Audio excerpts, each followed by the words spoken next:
ঘরে থাকা উপকরণ দিয়ে আমি বাদাম বিস্কিট বানায় দেখাবো। আমি রোজি কিচেনস থেকে। আসসালামু আলাইকুম। তো ১ম এ আমি একটা পাত্র নেব। সেটার মধ্যে বিসমিল্লাহির রহমানির রহিম ১ কাপ ময়দা দিয়ে দিলাম। তারপরে 1/2 কাপ পাউডার সুগার দিয়ে দিলাম। 1/4 কাপ গুঁড়া দুধ দিয়ে দিলাম। দিয়ে অল্প একটু ১ চিমটি লবণ আর বেকিং সোডা দিয়ে দিলাম। দিয়ে আমি ১ম এ ২ টেবিল চামচ ঘি দিলাম। দিয়ে এটাকে মাখিয়ে নেব, ময়ান করে নেব। তারপরে আরো 1/2 চামচ ঘি দিয়ে দিছিলাম। আরো 1/2 চামচ দিলাম।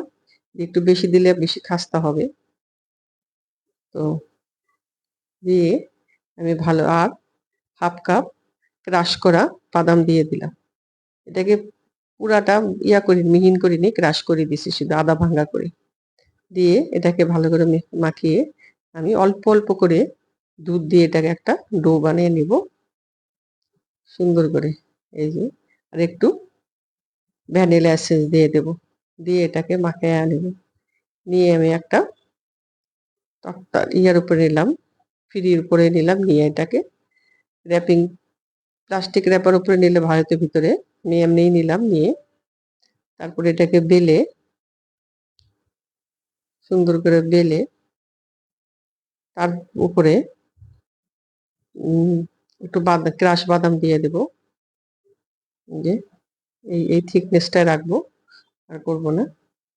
করে উপরে একটু ক্রাশ করা বাদাম দিয়ে দেব। দিয়ে তারপরে আমি এটাকে চৌকো করে একটা শেপ দিয়ে সুন্দর করে কেটে নেব।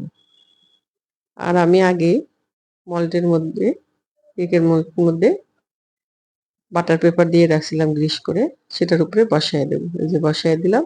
দিয়ে আমি এখন ওভেনে দিয়ে দেব। আমার ২০ মিনিটের মতো লাগছিল। যে আমি এখন ওভেন থেকে নামিয়ে নিয়ে আসলাম। দেখেন কতটা খাস্তা, কতটা ভালো হয়েছে। এভাবে আপনারা বাদামের বিস্কিট বানায় ঘরে খেয়ে দিবেন অল্প উপকরণ দিয়ে। খুবই টেস্টি হয়, খুবই মজা হয়। আমার ভিডিওটা যদি আপনাদের ভালো লাগে, প্লিজ লাইক, শেয়ার, কমেন্ট করে পাশে থাকবেন এবং আমাকে সাপোর্ট করবেন। ধন্যবাদ।